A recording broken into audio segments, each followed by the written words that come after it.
Update. Am I the asshole for not wanting to feature my fiance's former significant other who passed away in our wedding? Original post.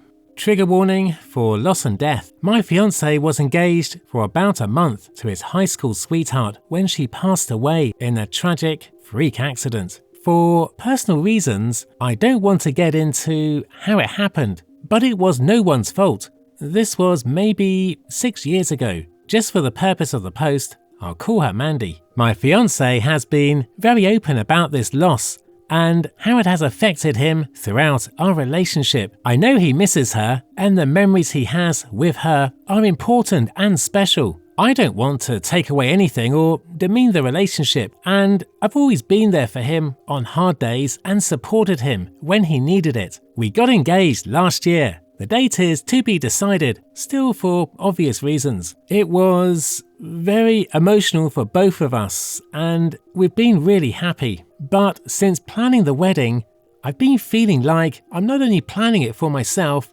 but for Mandy as well. It started as comments from his family. A lot of, "Oh, Mandy would have loved this" type of things. I brushed it off at first and just thought it was a way of them processing grief. I have a great relationship with his family, but I know they loved Mandy too. When I went dress shopping, his mum and sister came. They kept talking about what dress Mandy would have worn, what they could see her in, etc. It might seem like nothing, but it really overtook the conversation. So much so that another bridesmaid told me later that she felt uncomfortable for me too. It turned from harmless comments into focusing what should be a special event for me into reminiscing over Mandy. My latest project has been compiling old photos of me and my fiance for a slideshow at the reception or rehearsal dinner. We haven't decided. He told me there's something he's been wanting to ask me. He really wants to include some kind of "in memory of Mandy" into our wedding and thinks the slideshow would be a perfect place. At this point I was, and still kinda am, fed up with the Mandy comments taking over our wedding. I sternly told him that no, I don't think that would be appropriate, as this is our wedding and we should focus on us. We are having a table with pictures of loved ones who've passed, and she will be featured there. He told me that he doesn't think that's enough to honour her memory. He wants to incorporate her in a bigger way, as she never got her dream wedding. He also thinks it would be a sweet surprise for Mandy's parents, who are invited since he is still really close to them. I did lose my cool, I will admit. I told him honestly how I felt about the Mandy situation taking over our wedding and how I'm uncomfortable with it. I also asked him if he could ask his family to limit the Mandy comments at our wedding, since now I'm afraid the whole wedding will be focused on her. I told him that I need time away to think and have been staying at my parents' house, but we've still been talking. Am I the asshole? Am I overreacting? My reaction for OP. Hey OP, whilst it's tragic that Mandy lost her life, your husband-to-be and everyone else have to move on. You mentioned there will be a place at your wedding where photos of loved ones who have passed will be displayed. That's meaningful and a nice touch. Your partner is still clearly upset, so any discussion has to be handled with empathy and understanding, assuming he is ready to move on. He is, isn't he? This is a special day for you both, a celebration of the present and future. So hopefully your partner can focus on the life he has with you now. Good luck, OP. Now for the top comments before reading the update. Comment 1. Not the asshole. It turned from harmless comments into focusing what should be a special event for me into reminiscing over Mandy. That's exactly what would happen at your wedding. It's totally reasonable to ask that the focus of your wedding be on you and your fiancé. Sorry to ask, but are you sure he's ready to marry you? It sounds like he's marrying the ghost of Mandy. Comment 2. Not the asshole, and you should reconsider the wedding. Maybe not the whole relationship, but he's very clearly not ready to marry anyone who isn't Mandy. You're practically competing with a ghost, and I could see his family and friends making snide remarks about, "Oh, Mandy would have done this," or "Mandy would have done that," and "Mandy would have liked this," etc. Honouring her in the photos at the table is one thing, but including in the slideshow about your relationship is really pushing the boundaries. Did he ever get professional help or therapy when she died? Have you two considered a couples therapy? Comment 3. I'm just curious. How old was significant other when he got engaged? You said high school sweetheart, but was it right out of school or have they stayed together through college? I ask because you change a lot from 18 to 22, and you also change a lot from 22 to 26. So honestly, either way, no one really knows what Mandy would have loved today. At 18, I might have chosen one type of dress or cake, a different one when I graduated college, and yes, yet a different one at 28. It seems to me you have two problems: your significant other and your in-laws, mother-in-law and sister-in-law. I'm not sure if the remembrance suggestions came from mother-in-law or if they were set off by him, but either way, to bring Mandy, well, dress shopping or any other wedding planning was extremely inappropriate. I suggest you find out who started this conversation. If it was significant other, you need to put the wedding on hold until you can work this out. If it was the in-laws, then cut them out of all planning and make sure there are strict instructions with the band and DJ about mentions of Mandy. Songs like Honor and referencing Mandy. Speeches are only allowed by trusted people who know Mandy is not there.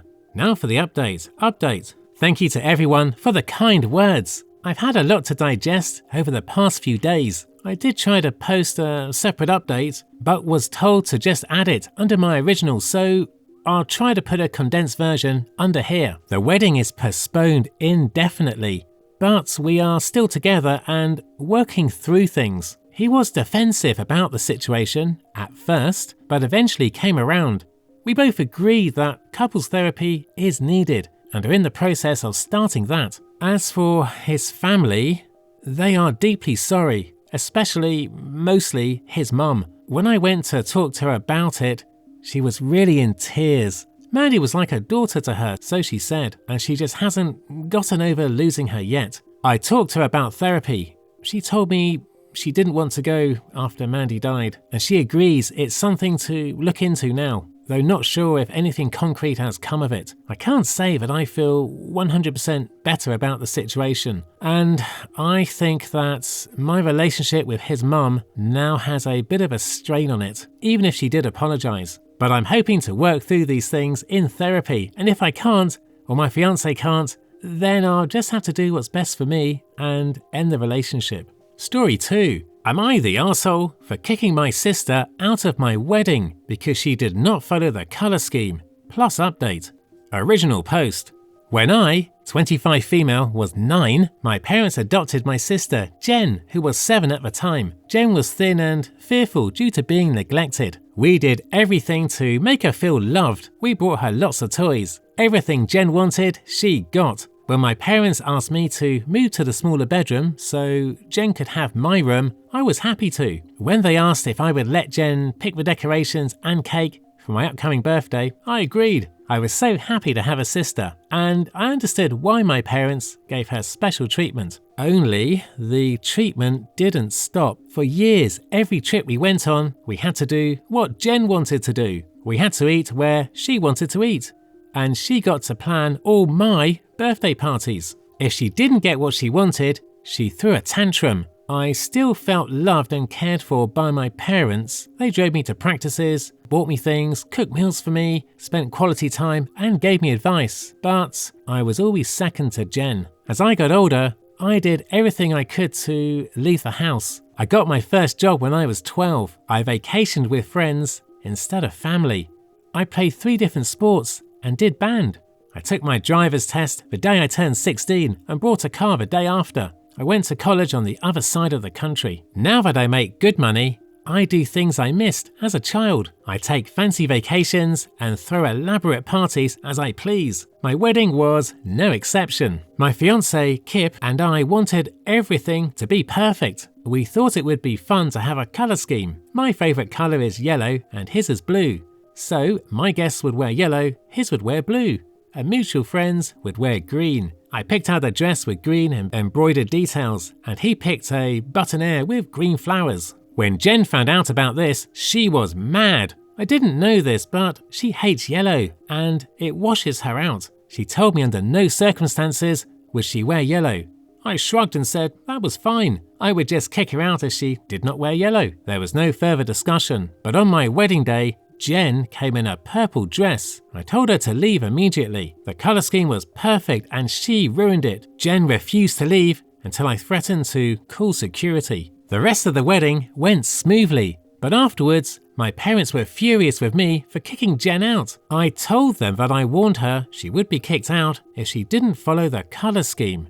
But they said they all thought it was a joke. They said it was cruel of me to kick my sister out over something so trivial. I told them this was my wedding that I threw without their support, so I can kick out whoever I want to. Kip came rushing to defend me and even told my parents they should be ashamed of how they treated me. But over the past few days, a lot of people I've talked to, grandparents, aunts, uncles, friends, have been mixed. Some say they wouldn't even have invited Jen if they were me, while others think I should have let it slide. Am I the asshole? Edit. Contest mode is over and I can finally edit. I want to make a few things clear. 1. I figured people would assume this, but I did not ask my guests to dress head to toe in their assigned colour. I completely understand that people might not have yellow formal wear lying around. I said to dress in only neutral colours and/or your assigned colour, so anyone could wear a black dress with yellow jewellery or a black suit and yellow tie, etc., but no colours outside neutral or your assigned colour. 2. I invited Jen because she is family, and I honestly thought she was more mature than this. I did not know she hated the colour yellow when I chose the colour scheme. Additional information from OP. Edit. 2 things for everyone to know. 1. Jen was the only person to not follow the colour scheme. And 2, we didn't ask people to come head to toe in yellow, blue, green. To get into specifics, we asked that if people did not own those colours, they could wear neutral formal wear with a tie, necklace, accessory in their assigned colour. Now for some comments. Comment 1. Not the asshole. The question here isn't whether or not a colour scheme is stupid. It very well could be, but it's also becoming the norm. And frankly, if you don't like it, you don't have to attend the event. But what you don't get to do is say a colour scheme is stupid. So I'll make up my own rules and force the people being married to let me in.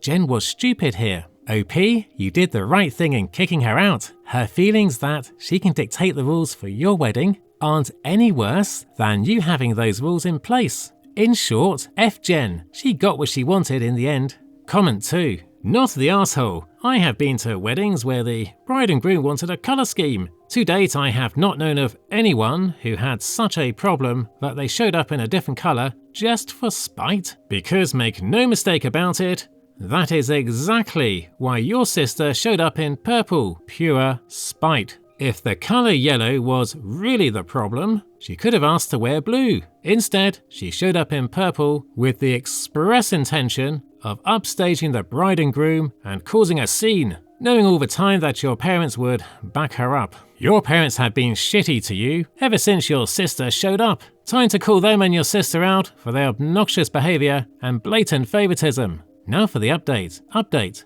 First, thanks for all of your comments. I felt so guilty the past few days and was worried it would carry into my honeymoon. But you have helped me realise that I am not the bad guy, and it is okay that I responded the way I did. Last night my parents reached out to me and asked if all the things Kip said about how they should be ashamed were true. At that point I told them how my upbringing had impacted me and how my wedding was supposed to make up for the parties I never had as a kid, the decisions I never got to make. For the first time, I was able to call all of the shots and make everything exactly the way I wanted it to be. I even showed them this post and how most of you responded to help reinforce what I said. My parents said they had absolutely no idea how deeply their treatment had affected me. This is somewhat fair because I never really talked to them about it, but at the same time, I feel like they should have wondered why I left home as soon as I could and never came back,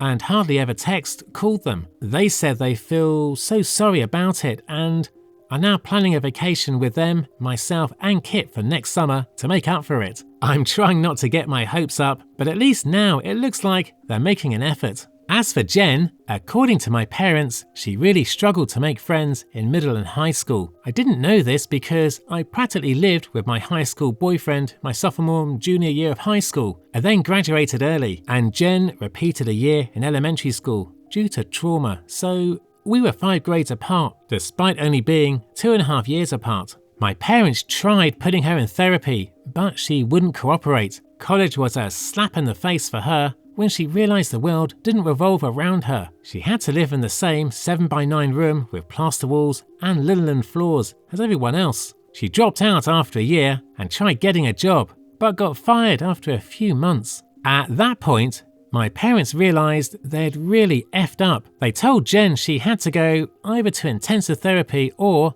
they would kick her out. According to my parents, she's now taking classes at a community college and hoping to transfer to a 4-year institution. She's doing better for the most part, though she occasionally lashes out. I'm glad Jen is getting the help she needs and working towards a career, and excited about potentially going on a trip with my parents and husband, whilst also knowing they might bail. I'm open to having more of a relationship with them, but I don't think we'll ever be a super tight-knit family. Some wounds are too deep, but instead of dwelling on the past, I'm looking towards my future, starting a family with Kip and making sure I don't make the same mistakes my parents did.